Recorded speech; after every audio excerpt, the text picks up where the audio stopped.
फिर से एक बार सबका वेलकम है। आज एक्सरसाइज क्वाड्रेटिक इक्वेशन का फोर्थ पार्ट। आज अपन करेंगे word problems of exercise 4.3। Very very important questions all are. लगभग एक क्वेश्चन इनमें से बोर्ड एग्जाम में हर साल पूछा जाता है। फोर्थ क्वेश्चन, कल 3 क्वेश्चंस हो गए थे 4.3 में, आज फोर्थ क्वेश्चन। देखो क्या कह रहा है। The sum of reciprocals of Rehman's ages 3 years ago। 3 years ago मतलब 3 साल पहले। And 5 years from now। 5 years from now मतलब आज से 5 साल बाद। इज 1/3। क्या कह रहा है क्वेश्चन में? रेमान के 3 साल पहले की उम्र जो थी उसका रेसिप्रोकल। 2 का रेसिप्रोकल क्या होता है? 1/2। 3 का रेसिप्रोकल क्या होता है? 1/3। रेसिप्रोकल मतलब उल्टा। और आज से 5 साल बाद जो उम्र है उसका रेसिप्रोकल, दोनों का सम 3 साल पहले का और 5 साल बाद का है 1/3। Find the percentage. देखो सोचो, मैं परसेंटेज ऑफ रेमान, आज उसकी उम्र x ईयर्स है। सोचो 3 years ago रेमांस की एज क्या थी? x-3। 5 years from now। 5 years from now मतलब 5 साल बाद रेमान की एज क्या होगी? x+5। आज आपकी उम्र 10 साल है तो 3 साल पहले कितनी थी? 7। 5 साल बाद कितनी होगी? 15। अब अकॉर्डिंग टू प्रॉब्लम इसका रेसिप्रोकल 3 years ago उम्र क्या थी? x-3। इसका रेसिप्रोकल क्या होगा? 1/x-3।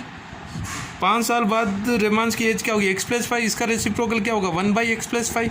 इन दोनों का सम देखो, रेसिप्रोकल ऑफ एजेस सम कितना है? 1/3। देखो क्या होगा अकॉर्डिंग टू प्रॉब्लम में दिया हुआ है 1/x-3 plus 1/x+5 equal to 1/3। आई बात समझ में सबको? 3 साल पहले का उम्र जो थी उसका रेसिप्रोकल हो गया 1/x-3। 5 साल बाद जो उम्र होगी वो हो गई 1/x+5। उसका रेसिप्रोकल हो गया 1/x+5। सम दिया है 1/3। सम मतलब प्लस। एलसीएम ले लो 1 इंटू x+5 हो गया x+5 प्लस 1 इंटू x-3 हो गया x-3। भाई नीचे वाले मल्टीप्लाई होंगे, इक्वल टू क्या है? 1/3। ऊपर से देखो x कैंसिल हो, 2x प्लस x हो गया 2x। 5 - 3 क्या हो गया? +2। नीचे मल्टीप्लाई करेंगे x into x x² x into 5x -3 -3x -3 into 5 -15 equal to 1/3।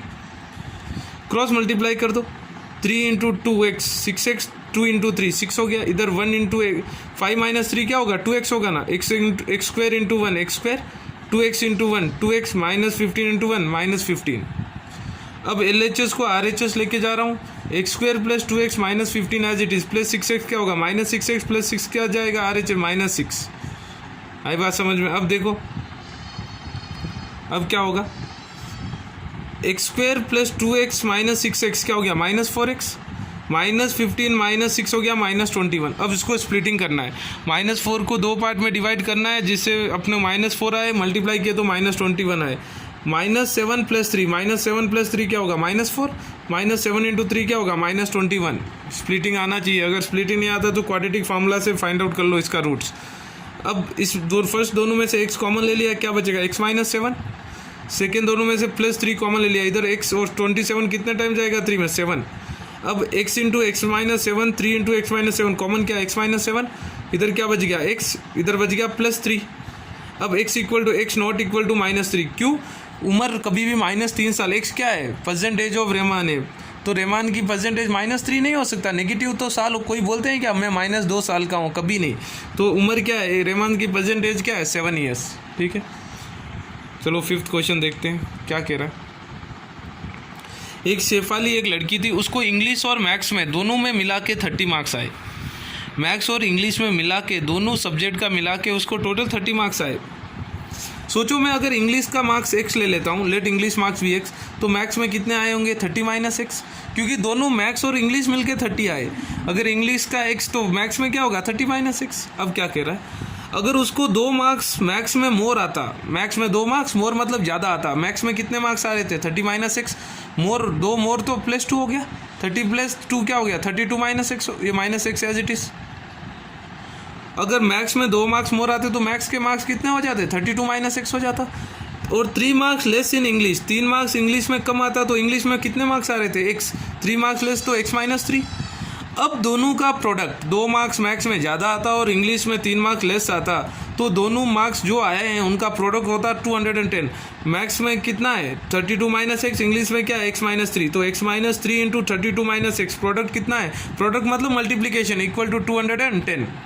ठीक है, अब इसको देखो करते हैं क्या होगा। x x into 32, 32x, x into minus x square, minus 3 into 32 minus 96, minus 3 into minus x plus 3x equal to 210। 32x plus 3x 35x minus x square minus 96 equal to 210। ये LHS को RHS लेके जाओ, x square को कभी भी positive term बनाओ, splitting आसान होगा। तो minus x square plus x square हो गया plus 30x 5x minus 35x minus 96 plus 96 और 210 वहाँ का वहीं है प्लस 210। अब x square minus 35x 96 plus 210 हो गया 306 इक्वल टू 0। अब 300 इसको स्प्लिटिंग करना है कि माइनस 35 आए और बीच प्लस 306 आए, तो माइनस 18 माइनस 17 माइनस 35 होगा, माइनस 18 इंटू माइनस 17 प्लस 306 होगा। स्प्लिटिंग सीखना है भाई लोग। फर्स्ट दोनों में कॉमन क्या है x, तो क्या बचेगा x माइनस 18, दोनों में कॉमन क्या है, इधर तो x आ गया देखो, तो इधर x का कोफिशिएंट को बाहर ले लो, x का कोफिशिएंट क्या है 17 माइनस 17, तो क्या होगा x माइनस 18, ये दोनों सेम आना है। अब दोनों में कॉमन क्या है x माइनस 18, क्या बच गया, इधर बचेगा x minus 17 equal to 0, x minus 18 equal to 0, x minus 17 equal to 0, x equal to 18, इधर से x इक्वल टू 17। x क्या है, इंग्लिश के मार्क्स। अगर इंग्लिश में सोचो तो इंग्लिश में 18 या 17 कुछ भी आ सकता है। अगर इंग्लिश में 18 मार्क्स आए तो मैथ्स में कितना होगा 30 माइनस एक्स। टोटल मार्क्स कितने आए थे 30, इंग्लिश में 18 आ गए तो 30 में से 18 माइनस कर लो, मैथ्स में कितना आएगा 12। या फिर मैथ्स इंग्लिश में 17 आए, क्योंकि 17 भी आ रहा है ना, मैथ्स में इंग्लिश में 17 आए तो मैथ्स में क्या होगा 30 माइनस 17 क्या होगा 13 मार्क्स, ठीक है ना। तो 18 का 12 मार्क्स भी हो सकता है या 17 का 13 भी हो सकता है, ठीक है। अगला क्वेश्चन देखते हैं, 6th question. The diagonal of a rectangular field is 60 metre more than the shorter side।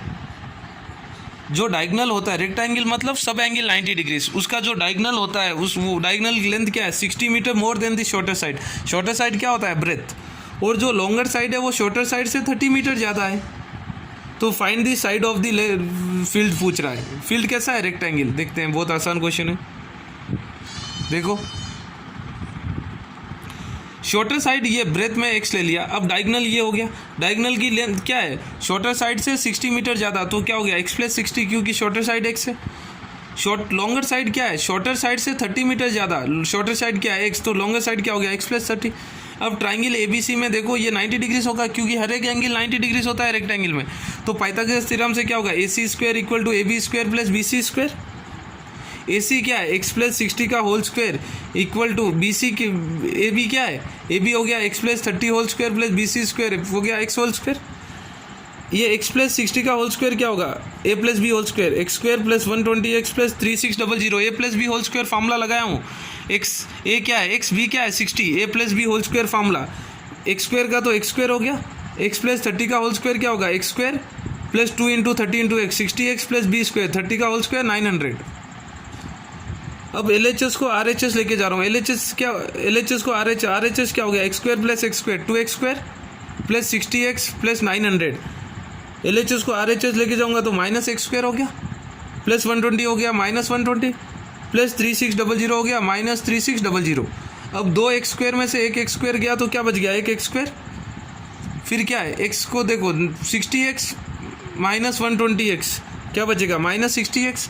एक माइनस 120 में से 60 माइनस कर दो माइनस 60x, माइनस 3600 में से 900 माइनस कर दो माइनस 2700, क्योंकि बड़ा नंबर 3600 है माइनस है।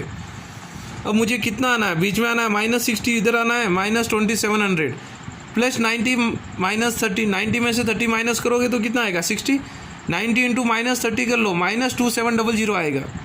अब फर्स्ट दो में कॉमन क्या है x, तो क्या बचेगा एक इधर से एक्स स्क्वायर में से x गया तो क्या बचा x प्लस 90, इन दोनों में कॉमन, तो इधर मुझे x आना है तो इधर में से एक्स स्क्वायर का कोफिशिएंट बाहर ले लो माइनस 30 बाहर ले लो, क्या बचेगा x प्लस 90, क्योंकि 2700 30 की टेबल में 90 टाइम जाएगा। अब x प्लस 90 इक्वल टू 0 और x minus 30 equal to 0, x not equal to minus 90, क्योंकि साइड नेगेटिव नहीं हो सकती है। x क्या है शॉर्टर साइड की लेंथ है तो माइनस 90 हो नहीं सकता है, तो शॉर्टर साइड क्या है x क्या है 30 मीटर, तो लॉन्गर साइड क्या शॉर्टर साइड, तो लॉन्गर साइड क्या x प्लस 30 है ना, तो 30 प्लस 30 60 मीटर्स। डायगनल क्या है x प्लस 60, x कितना है 30, 30 प्लस 60 क्या हो गया 90 मीटर्स, ठीक है ना। वेरी इजी क्वेश्चन, ठीक है। अगला क्वेश्चन चलते हैं,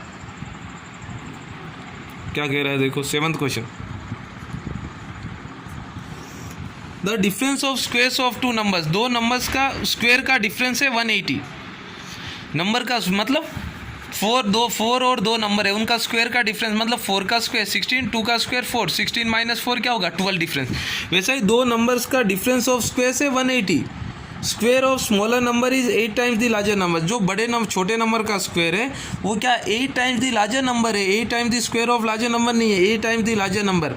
फाइंड दी नंबर्स, तो लार्जर नंबर ले लो x, स्मॉलर नंबर ले लो y, तो बड़े का दोनों का स्क्वायर का सम, तो x का स्क्वायर क्या होगा x स्क्वायर, स्मॉल नंबर क्या y का स्क्वायर क्या होगा y square equal to 180। Equation 1 ले लो।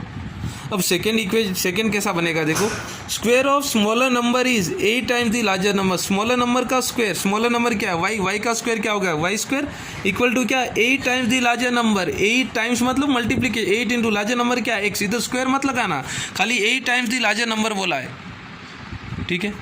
अब देखो ये इक्वेशन 2 को 1 में लगा दो, y स्क्वायर की जगह क्या लगा दो 8x लगा दो, तो इक्वेशन 1 क्या बच गया x square as it is, y square की जगह क्या लगा दिया 8x इक्वल टू 180। 180 को LHS में लेके आ जाओ, x square plus 8x minus 180 equal to 0, बीच में आना है 8 और मल्टीप्लाई पे आना है माइनस 180, कैसा करोगे x स्क्वायर बीच में क्या आना है प्लस 8x, क्या होगा फिर plus 18x minus 10x minus 180 equal to 0। Splitting कर लो इसको, स्प्लिटिंग आना चाहिए आपको अब तक। तो कॉमन क्या होगा x common, x minus 18 plus x 10 common, x minus 18 तो x प्लस 10, ठीक है ना। अब कॉमन लोगे तो x माइनस 18 इक्वल टू 0 और x plus 10 equal to 0। x minus 18 से x इक्वल टू क्या आएगा 18, x क्या आएगा 18 आ गया, क्योंकि x minus 18 equal to 0, x equal to minus 10 भी आ रहा है। अगर x 18 है तो y क्या होगा देखो, क्योंकि x के जगह y square equal to 18x आया है, x के जगह 18 लगा दिया तो y स्क्वायर 8 इंटू 18 होता है 144, y का रूट 140 स्क्वायर वो साइड जाएगा तो रूट हो गया, होता है प्लस और माइनस 12। वही अगर x माइनस 10 लेता हूँ तो y स्क्वायर क्या होगा माइनस 180 हो जाएगा, क्योंकि 18 है, 18 into minus 10 minus 180, 8 into minus 10 minus 180, minus 180 y square का वो साइड RHS में जाएगा तो रूट नेगेटिव का होता नहीं है, क्योंकि इमेजनरी हो गया। अगर वही x माइनस 18 है तो y क्या होगा इमेजनरी होगा, क्योंकि y का वैल्यू क्या आ रहा है अंडर रूट माइनस 180। तो नंबर्स क्या होंगे, x 10 होगा तो y क्या होगा 12 भी हो सकता है, x 10 होगा तो y माइनस 12 भी हो सकता है, y क्या है प्लस और माइनस 12, ठीक है। ये ठीक है ना, ये 12 10 नहीं है 18 है, सॉरी 18, तो 18 कामा 12 या 18 कामा माइनस 12, ठीक है ना, ठीक है ना। अब 18 का स्क्वायर कर लो 324, 12 का स्क्वायर कर लो 144, ठीक है ना, नहीं 10 नहीं है, ठीक है ना, आई बात समझ में, ठीक है ना। आगे चलते हैं।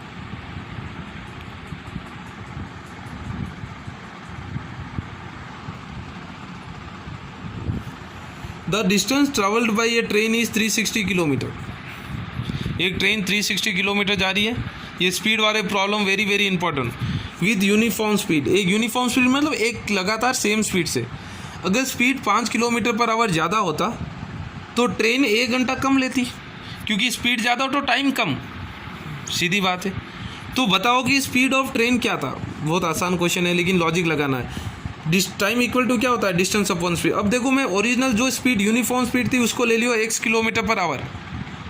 अब ओरिजिनल टाइम कितना होता t, क्या होता 360 बाई एक्स, क्योंकि डिस्टेंस क्या है 360 मीटर्स और स्पीड क्या है x में लिया हूँ, तो टाइम कितना लगता है 360 बाई एक्स। लेकिन अगर 5 किलोमीटर पर आवर स्पीड ज़्यादा होती तो अभी न्यू स्पीड क्या होता x प्लस 5, क्योंकि पहले की स्पीड x और 5 किलोमीटर पर आवर ज़्यादा तो x प्लस 5 हो गया। अब न्यू टाइम क्या होगा, पहले की टाइम कितनी लग रही थी 360 बाई एक्स, अब टाइम कितनी लगेगी 360 बाई एक्स प्लस 5, क्योंकि अब स्पीड क्या हो गई x प्लस 5, डिस्टेंस तो वही जाना है 360, पहले की टाइम t ले लिया, अभी न्यू टाइम ले लिया t डैश। लेकिन क्वेश्चन में क्या दिया हुआ है, अगर स्पीड ज़्यादा हो गई तो टाइम जो पहले लग रही थी, स्पीड अगर ज़्यादा हो गई तो जो टाइम पहले लग रही थी उससे 1 घंटा कम। अब न्यू टाइम क्या है t डैश, वो पहले टाइम क्या है t, उससे 1 घंटा कम। टी डैश क्या आया था 360/x equal to all time क्या है 360/x -1। -1 को RHS भेज दो, 360 को LHS भेज दो, सॉरी -1 को LHS भेज दो, 360 को RHS भेज दो। तो 360/x यहीं रख दिया, माइनस ये प्लस वो साइड जाएगा तो -360/x + 5 इक्वल टू 1। अब ऊपर न्यूमरेटर में कॉमन क्या है 360 बार, क्या बचेगा 1/x - 1/x + 5 इक्वल टू क्या है 1। अब एलसीएम ले लिया, इधर चले गया x + 5, इधर चले गया -x, इधर जो मल्टीप्लाई हो गए दोनों x × x x², 5 × x 5x, x और x कैंसिल हो गया। इधर क्या बच गया RHS में 360 × x बच गया, इधर क्या होगा 1 × x² + 5x। 360 × 5 होता है 180, 180 को LHS से RHS लेके गया तो -180, इक्वेशन क्या बन जाएगा x² + 5x - 180 = 0, -1800 = 0। ठीक है ना। अब क्या होगा देखो, स्प्लिटिंग करना है, x² + 5x - 1800 = 0 है, तो बीच में 5x आना है, -1800 कैसा होगा +45 और -40, +45 में से 40 निकालो 5 आएगा, 45 × -40 करो -1800 ही आएगा। इन दोनों में स्टार्टिंग दो टर्म्स में कॉमन क्या है x + 45, इधर x का कोफिशिएंट क्या आ गया 1 हो गया, तो इधर भी x का कोफिशिएंट 1 आना है, तो मैं कॉमन क्या लूँगा -40, दिमाग लगा लो, तो -40 बार तो ये क्या होगा x, ये होगा 45, ये दोनों सेम आना है, डायरेक्ट लिख सकते हो आप कॉमन लेके। अब इन दोनों में कॉमन क्या है x + 45 कॉमन है, इधर क्या बचेगा x -40 = 0, इधर से x नॉट इक्वल टू -45, क्योंकि स्पीड कभी x क्या है यूनिफॉर्म स्पीड है, स्पीड कभी नेगेटिव नहीं हो सकती है, तो स्पीड क्या है 40 km/h, तो यूनिफॉर्म स्पीड क्या है ट्रेन की 40 km/h। ठीक है, आगे देखते हैं क्या कह रहा है। दो पाइप, दो टैप, दो नल है, वो दोनों मिलके एक टैंक को भर रहे हैं 9/3/8, मिक्स फ्रैक्शन है 9/3/8 मतलब 75/8 आवर्स, मिक्स 9 × 8 72 + 3 75/8। अब क्या कह रहे हैं, जो मोटा पाइप है, एक पतला पाइप है एक मोटा पाइप है, मोटा पाइप का टाइम कम लगेगा क्योंकि पानी ज़्यादा जाएगा, जो मोटा पाइप है वो पतला पाइप से 10 घंटे कम ले रहा है। क्या कर रहा है, जो मोटा पाइप है अगर वो अकेला नल भरता, अकेला टंकर भरता, तो वो जो पतला पाइप भर रहा है उससे 10 घंटे कम में भर देता। तो अगर मैं सोचो पतला वाला स्मॉल डायामीटर वाला टैप भर रहा है 1 आवर्स में, तो मोटा वाला लार्जर डायामीटर कितने में भरेगा x - 10 में। अब देखो एक चीज़ इंपॉर्टेंट, जो वर्क होता है वो रेसिप्रोकल टाइम होता है, याद रखना है ये point, work done is reciprocal of time. Total time कितना लग रहा है 75/8, तो टोटल वर्क डन क्या होगा, इसका रेसिप्रोकल उल्टा कर दो 8/75। ये 8/75 कौन कर रहा है काम, पतला वाला पाइप और मोटे वाला पाइप। अब work done by smaller diameter, smaller pipe, पतला वाला पाइप, क्या टाइम कितना है स्मॉलर वाले का x, तो वर्क डन क्या होगा 1/x, उसको ले लिया मैं W1। Time by larger diameter है x - 10, तो work done by larger diameter क्या होगा, उसका रेसिप्रोकल उल्टा 1/x - 10। अब work done by pipe 1 + work done by pipe 2 = total work done. Work done by pipe 1 क्या है 1/x + 1 by pipe done small larger diameter क्या है 1/x - टोटल वर्क डन क्या है 8/75। इधर एलसीएम ले लो, x - 10 उधर चले गया, ये x हो गया, नीचे क्या हो जाएगा x × x x² - 10 × x - 10x = 8/75। x + x 2x - 10 क्या बचेगा इक्वल टू भाई x² - 10x = 8/75। इसमें कॉमन क्या है 2x - 10 में 2 कॉमन, 2 बार चले गया, x बचेगा 10 कितने टाइम जाएगा 5 टाइम -5, नीचे as it is x² - 10x = 8/75। ये 2 1 जा 2 4 जा कैंसिल हो गया। ठीक है, अब क्रॉस मल्टीप्लाई कर लो, 4 × x², 4x² - 10 × 4 -40x, 75 × x 75x, -5 × 75 -375। अब एक साइड लेके आ जाओ 4x² as it is, -40x as it is, +75 इधर आएगा तो -75x, -375 LHS में आएगा तो +375। अब -40x -75x क्या हो गया -115x, दोनों माइनस है तो सिंबल माइनस लगाना है, नंबर को ऐड करना है।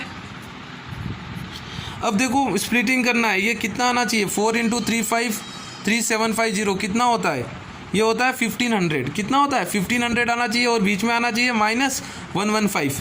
तो मैंने कर दिया 4x² minus 100x minus 15x, -100 minus 15 क्या होगा, -115 होगा, और -100 इंटू -15 कर लो, यही आएगा 4 इंटू 375 1500 ही आएगा, -100 इंटू -15। अब स्टार्टिंग दो में कॉमन क्या है 4x, क्योंकि 100 भी जाएगा 4 में, और 4x कॉमन है 4x बार, तो 4 तो चले गया, x² में से x क्या x बच गया, 100 4 में कितने टाइम जाएगा -25। फिर से इधर x का कोफिशिएंट क्या हो गया 1, तो इधर x का कोफिशिएंट जो है कॉमन ले लो -15 बार चले गया। अब सेम जो इधर आया वही इधर लिख दो x -25। अब कॉमन क्या है x -25 बार ले लिया, तो इधर क्या बच गया 4x -15, तो इधर से क्या होगा x -25 equal to 0, x equal टू 25 hours, x not equal to 15/4, क्योंकि 15/4 होता है 3.28 कुछ होता है, 3.5 होता है, सोच लो अप्रोक्सीमेटली। अगर छोटा वाला पाइप 3.5 घंटे ले रहा है तो बड़े वाला पाइप क्या है x -10 है, 3.5 - 10 क्या -6.5 घंटे हो सकता है, नहीं? तो अगर छोटा वाला पाइप 15/4 आवर्स ले रहा है तो बड़ा वाला पाइप का, लार्जर डायामीटर वाले पाइप का टाइम क्या आ रहा है, नेगेटिव। टाइम नेगेटिव तो हो ही नहीं सकता है, तो टाइम छोटे वाले पाइप का, पतले वाले डायामीटर वाले पाइप कितने आवर्स ले रहा है 25 आवर्स, तो लार्जर डायामीटर क्या ले रहा है x -10 ले रहा है, बता दिए क्वेश्चन में दिया हुआ है, 25 - 10 कितना होगा 15 आवर्स। ठीक है, चलो अगला क्वेश्चन चलते हैं। फिर से स्पीड का क्या कह रहा है, जो एक्सप्रेस ट्रेन है वो 1 घंटा कम लेगी पैसेंजर ट्रेन से, सीधी बात है, एक्सप्रेस ट्रेन बिना रुके हुए जाती है इसलिए स्टेशन जल्दी पहुंच जाती है, और वही पैसेंजर ट्रेन रुकते रुकते जाती है, वही बता रहा है एक्सप्रेस ट्रेन 1 घंटा कम लेती है पैसेंजर ट्रेन से। अगर एक्सप्रेस ट्रेन 5 घंटे लेती है तो पैसेंजर ट्रेन कितने लेती है 4 घंटे, सिंपल बात है। टोटल डिस्टेंस, दोनों डिस्टेंस सेम जाना है, 130, पैसेंजर भी 132 जाएगी, एक्सप्रेस भी 132 किलोमीटर जाएगी। अब सोचो मैं, और क्या बता रहा है, स्पीड ऑफ एक्सप्रेस ट्रेन, जो एक्सप्रेस ट्रेन है उसकी स्पीड पैसेंजर ट्रेन से 11 किलोमीटर पर आवर ज़्यादा है। जो एक्सप्रेस ट्रेन की स्पीड ज़्यादा होगी वो क्या है, पैसेंजर ट्रेन से 11 किलोमीटर पर आवर ज़्यादा है, तो मैं पैसेंजर ट्रेन की speed x kilometre per hour ले लिया, तो एक्सप्रेस ट्रेन की क्या होगी x + 11 होगा, सीधी बात है, क्योंकि एक्सप्रेस ट्रेन की क्या है पैसेंजर से 11 किलोमीटर पर आवर ज़्यादा है, पैसेंजर की x से, तो एक्सप्रेस की क्या होगी x + 11 किलोमीटर पर आवर। अब देखो ऐसा बना लो और सेपरेटली लिख लो, passenger train express train, passenger distance कितना जाना है दोनों को 132, एक्सप्रेस ट्रेन की स्पीड क्या है x + 11, पैसेंजर ट्रेन की स्पीड क्या ली है x, टाइम ये e है, एक्सप्रेस ट्रेन की स्पीड क्या है 132/x + 11, वही पैसेंजर ट्रेन TP क्या है 132/x। लेकिन अब क्या बता रहा है, जो TE है टाइम बाई एक्सप्रेस ट्रेन क्या है, पैसेंजर ट्रेन की टाइम क्या है TP से 1 घंटा कम -1 करना होगा, टाइम ऑफ एक्सप्रेस ट्रेन क्या है 132/x + 11 equal to time by passenger train क्या है 132/x -1। अब इसको LHS भेज दिया, 132/x + 11 को LHS भेज दिया, -1 को RHS, -1 बन गया प्लस 132/x, यहीं प्लस ये वो साइड जाएगा तो क्या होगा -132/x + 11 इक्वल टू 1। अब कॉमन क्या है, ऊपर देखो 132 कॉमन है, समझ में आ रही है, 132 कॉमन है, तो बचेगा क्या 1/x -1/x + 11 क्रॉस मल्टीप्लाई कर लो, 1/x + 11 - x, इधर क्या हो गया x² + 11x equal to 1, x cancel हो गया, x कैंसिल हो गया, इधर क्रॉस मल्टीप्लाई करोगे तो क्या होगा x² + 11x हो गया, 132 इंटू 11 हो गया 1452। अब 1452 को LHS भेज दो, क्या बनेगा x² + 11x - 1452 इक्वल टू 0। अब मुझे कितना आना चाहिए 11x आना चाहिए, मल्टीप्लाई करने पर 1452 आना चाहिए, प्लस 44 - 33 कर दो, 44 - 33 क्या होगा 11, 44 इंटू -33 मल्टीप्लाई करके देख लो -1452 ही आएगा। तो x² + 144 + 44x - 33x - 1452, इन दोनों में कॉमन क्या है फर्स्ट 2 टर्म्स में x, क्या बचेगा x + 44, इधर कोफिशिएंट क्या हो गया 1, तो इधर मुझे x का कोफिशिएंट 1 करना है तो कॉमन क्या लेना है -33, तो -33 बाहर चले गया तो x बच गया, और इधर कितना है 44, तो इधर भी 44, सिंपल इक्वल टू 0। अब दोनों में कॉमन क्या है x + 44, इधर क्या बच गया x -33 इक्वल टू 0, इधर से x + 44 इक्वल टू 0, इधर से x - 33 equal to 0, x not equal to -44, क्योंकि x क्या है स्पीड ऑफ पैसेंजर ट्रेन है, स्पीड नेगेटिव हो नहीं सकती है, तो एक्स इधर क्या है 33 तो होगी, तो पैसेंजर ट्रेन की स्पीड क्या है 33 किलोमीटर पर आवर। तो एक्सप्रेस ट्रेन की स्पीड क्या होगी, एक्स प्लस 11 है ना, क्योंकि पैसेंजर ट्रेन से 11 किलोमीटर पर आवर ज़्यादा है। 33 प्लस 11 एक्स 33 आया ना, कितना हो गया 44 किलोमीटर पर आवर। बहुत इंपॉर्टेंट मॉडल क्वेश्चन है ये, वेरी वेरी इंपॉर्टेंट। ठीक है, चलो और एक लास्ट क्वेश्चन ये एक्सरसाइज का, और एक वर्ड प्रॉब्लम क्या कह रहा है, दो स्क्वायर है उनका सम ऑफ एरिया से 468 और डिफरेंस ऑफ पेरीमीटर है 24 मीटर। तो ये दो स्क्वायर ड्रॉ कर दिया, एक का एरिया ले लिया A1, दूसरे का एरिया ले लिया A2, एक का पेरीमीटर ले लिया P1, दूसरे का पेरीमीटर ले लिया P2, एक का साइड ले लिया X, दूसरे का साइड ले लिया Y। तो A1 क्या होगा X स्क्वायर होगा, क्योंकि एरिया ऑफ स्क्वायर क्या होता है साइड इंटू साइड। A2 क्या होगा Y स्क्वायर होगा, क्योंकि दूसरे स्क्वायर का साइड क्या है Y इंटू वाई स्क्वायर। पहला स्क्वायर का पेरीमीटर क्या होगा 4 इंटू साइड, साइड क्या है X, तो 4X हो गया। दूसरे स्क्वायर का पेरीमीटर क्या होगा 4 into side 4 into Y 4Y। अब क्या दिया है difference of perimeter P1 minus P2 24 दिया है, तो P1 क्या है 4X minus 4Y equal to 24, 4 से डिवाइड कर दो, X minus y equal to 6, equation 1। अब सम ऑफ एरियाज दिया है, एरिया तो A1 प्लस A2 क्या है 468, A1 क्या होगा area of first square X square plus Y square equal to 468। अब फर्स्ट इक्वेशन से देखो x की वैल्यू क्या आएगी माइनस वाई, RHS जाएगा तो क्या होगा प्लस वाई, तो x क्या हो गया 6 प्लस वाई हो गया, उसको ले लो इक्वेशन 3। आई बात समझ में। इक्वेशन 3 को इक्वेशन 2 में लगा दो, x के जगह क्या लगाना है 6 प्लस वाई। इक्वेशन 2 क्या है x square plus Y square equal to 468, x के जगह क्या लगा दिया 6 प्लस वाई, इधर स्क्वायर है तो उसको होल स्क्वायर, ये plus Y square as it is, ये a plus B whole square A square 36, 2ab 2 into 6 into Y 12y plus Y square, ये plus Y square as it is equal to 468, Y square plus Y square 2y square plus 12y plus 36 plus 468 LHS में आ गया, minus 468 equal to 0, क्या हो गया 2y square plus 12y minus 432 equal to 0, पूरे को 2 से divide कर दो, y square plus 6y minus 216 equal to 0। अब 6 को स्प्लिटिंग करना है दो पार्ट में कि अपन को 6 आए और मल्टीप्लाई करने पर माइनस 216 आए, plus 18y minus 12y, 18 minus 12 क्या होगा 6 होगा, 18 इंटू माइनस 12 कर लो, माइनस 216 आएगा। अब फर्स्ट दो में कॉमन क्या है y, तो इधर से y स्क्वायर में से y बाहर चले गए तो एक y प्लस 18 बच गया, इधर y का कोफिशिएंट क्या आ गया 1, तो इधर 1 करने के लिए माइनस 12 कॉमन क्या होगा y, इधर क्या है प्लस 18 इक्वल टू 0। समझ में आया। अब क्या होगा देखो इन दोनों में कॉमन क्या है y प्लस 18 कॉमन है, क्या बचेगा इधर y माइनस 12 इक्वल टू 0, इधर से y not equal to minus 18, क्योंकि y क्या है साइड ऑफ सेकेंड स्क्वायर है, स्क्वायर की साइड नेगेटिव नहीं हो सकती, तो इधर से y क्या आएगा 12 आएगा, y minus 12 equal to 0, y equal to 12 आ गया। तो side of one square 12 centimetre है, तो अदर स्क्वायर क्या है x क्या आया था y प्लस 6 आया है ऊपर, तो y के जगह 6 लगा दो, तो y के जगह 12 लगा दो, 12 प्लस 6 क्या हो गया 18 सेंटीमीटर। तो साइड्स ऑफ स्क्वायर क्या हो गया 12 सेंटीमीटर और 18 सेंटीमीटर। ये सारे के सारे बहुत इंपॉर्टेंट क्वेश्चन है, पक्का बोर्ड एग्जाम में एक क्वेश्चन आता ही है, CBSE बोर्ड एग्जाम में अच्छी तरह करना। कोई डाउट आता है तो मुझे पूछ लो। लॉकडाउन को अच्छी तरह यूटिलाइज़ करो, टेमो टेम पर पढ़ा करो, पेरेंट्स को खुश रखो, पढ़ के पेरेंट्स का नाम रोशन करो ताकि बोर्ड एग्ज़ाम में अच्छे नंबर आए। ईमानदारी से मेहनत करो। God bless you.